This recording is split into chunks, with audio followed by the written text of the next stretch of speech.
Hello again. This video is about a survival tin. This is my basic small survival tin, so a small tobacco tin with all my bare essentials in here. So let's crack on and I'll show you what this is made of. So to start with, the tin itself, around the perimeter of the tin I've got 3 or 4 strips of duct tape, which everybody knows is good for firelighting, repairing clothing, can be used as a lashing, actually to tie things together with. Then around the tin I have this O-ring. It's an old automotive O-ring. It's actually off a car oil filter. That just secures the lid on, but also you can cut that and use it as a fuel to light fire in wet conditions, because it burns very hot, very reliable.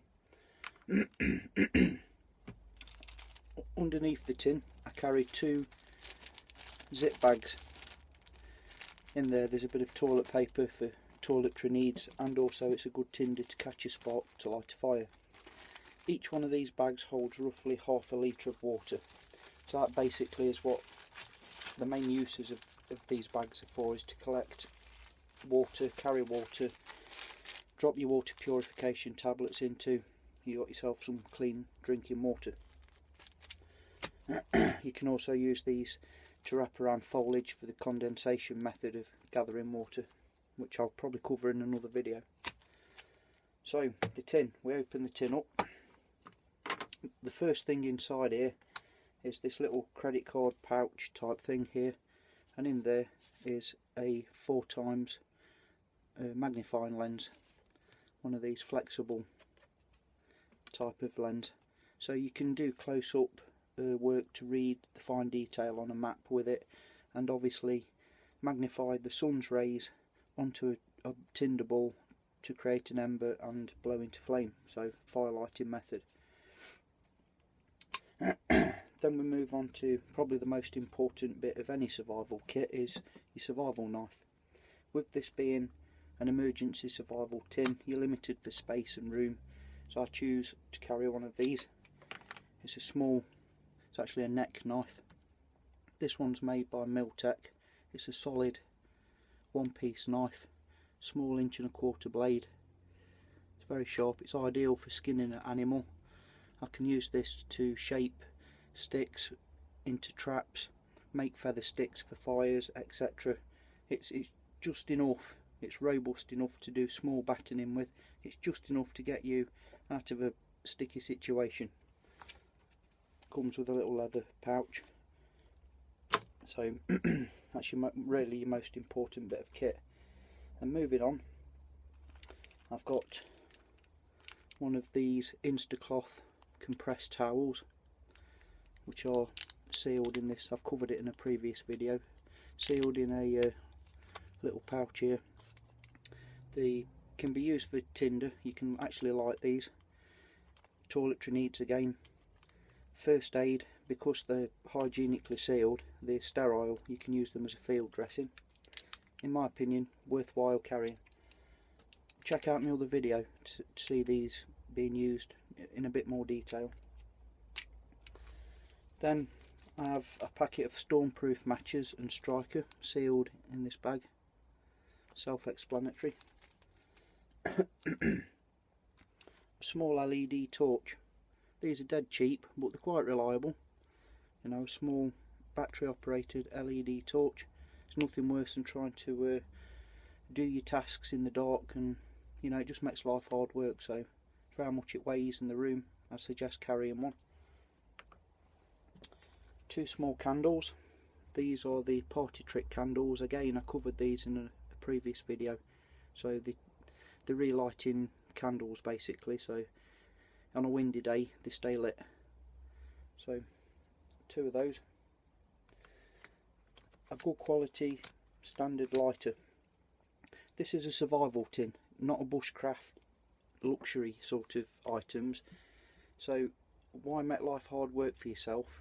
Why go through all the pain of fire by friction when you don't have to? Make life easy, carry one. It's a survival tin. So a good quality lighter. And then in here, this small bag that I've rolled up with some tape, there's a small amount of char cloth that I've pre-prepared in there. Again, I'll show you how to make char cloth in another video, but it catches a spark very easy, brilliant ember, easy to get a fire from one of those, piece of that. Small button compass, so you hold it in the palm of your hand to give you your direction. Buy a good quality one, don't buy, you know, you can get like 20 of these things from China for, you know, £2. Buy one good quality one because you're going to be depending on it. Buy something that's going to be reliable. Cotton ball in a sealed bag, dressed with a lot of Vaseline so it's waterproof as well.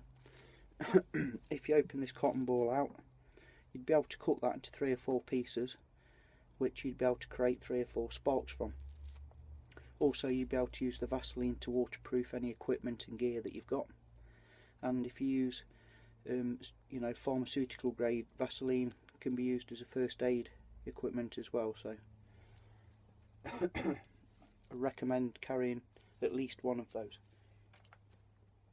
A long reach match onto which I've wound approximately 20 feet of, it's like mini paracord basically. So you've got your top tie down material there, you can make a ridge line with that, and general repairs and traps and lashing things together. Just enough to get yourself out the cart. Water purification tablets. 1 tablet equals 1 litre of water, and I've got 2 half-litre bags, so 1 tablet will do both of those bags.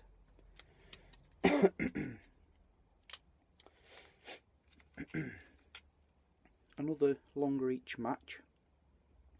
This time I've wrapped around 30 feet of 6 pound fishing line. So your fishing line you can use obviously to make a fishing kit, a hand line, but you can also make snare traps out of fishing line. It will be enough to tie small wordage items together, you know, as a cordage, a last attempt cordage on a matchstick that you can also use as a matchstick. Excuse me. Another small bag. Again, I'm not going to open it up because it's pretty self-explanatory what's in there. There's 6 fishing hooks and 6 lead shot weights, which in conjunction with the fishing line I can make a hand line or a primitive fishing rod to go fishing with. I then have some basic first aid plasters, sticking plasters for dressing small wounds. You don't want open wounds left unattended, getting infected, etc. So worth carrying a couple of those. Excuse me. An alcohol wipe, again for medical reasons, you know, to clean any wounds that you may have, but because this one is alcohol based, it catches a spark dead easy, brilliant tinder, most conditions it will light, so keep it for that reason. More of the same, just a bit bigger. I've got a pencil onto which I've wound quite a lot of black cotton, so I can use that excuse me, as my sew kit. I've also taped on here 2 large-eyed needles for basic field repairs to your clothing and kit. I guess in a medical emergency you could use it as makeshift stitching for yourself as well, but I've wound it onto a pencil because you can scrape the wood off the pencil, makes brilliant tinder, you know, small shavings, and you can leave notes, written messages, memos, so nice bit of kit to have. I carry a couple of scalpel blades. Again, once if you lose or your secondary knife, you can use this to make makeshift spears, traps. You can skin animals with them, and you've still got a form of cutting implement. So carry, for how much these weigh, I think I've got 3 or 4 here. Scalpel blades. Ferro rod, you know, no brainer, is one of the key bits of equipment, and what I use in conjunction with this is a piece of hacksaw blade. I've broken off a hacksaw blade to fit into my tin. I can still use this for cutting wood, cutting notches, etc. out of a, you know, to make a fire drill board, or excuse me again. You can sharpen the edge up to a blade if you so chose to do, but it makes a brilliant striker as well for the old ferro rod. So they go hand in hand really. I've got two of those, two pieces of the hacksaw blade. Small piece of broken mirror. It's actually off a car wing mirror, you know, off a lay-by sort of thing, but just enough to create a signal device so you can flash to aircraft or people on the ground if you need help. So a small piece of mirrored glass. I've got 4 safety pins. Again, for repairing clothing. You could use them as a part of a first aid kit if you like as well, to tie on a bandage or tourniquet, or you know, if you use your shemagh as a field dressing, safety pins come in useful. They can also be used as makeshift fishing hooks. So I've got 4 of those different sizes. And last but not least, I think I've got about 6 of these little fellas, miniature snap lights. Really effective. You know, these are the ones that you use on top of a fishing float, but you know, in a survival situation you can snap one of these, drop it on the ground where you're working, and it throws a real nice glow around for close-up local work. I really recommend carrying a few of these for how much they weigh and how much room they take up. Great little inventions, these things really. Chem-like glow sticks, but a miniature version, so I would recommend chucking some of those in. So that concludes my smallest, most basic survival tin. I'll move up through the different kits that I have gradually in size progression. That's my most basic kit. As you can see, it's all everyday items really. The main, for me, the main tool that comes with all this is your knowledge. If you know how to use these pieces of equipment in more than one way, then that's, for me, is most of the battle won. It's alright having the kit if you don't know how to use it.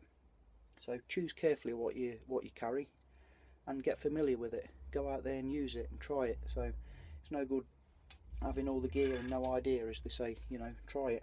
If you can't light fire by friction, keep practicing it obviously, but you know, choose the ferro rod. Don't go out there with a hand drill packed in your bag. You know, use some common sense, because like I say, it's a survival kit, not a bushcraft kit. There is a difference. You want minimum calories for maximum result when it comes to survival, whereas bushcraft, you can say, is more of a hobby, more of a skill, in my opinion anyway. I think that's about covered everything in here anyway, so thank you very much again for watching. As always, I'll see you on the next one. Take care. Mad Dog signing off.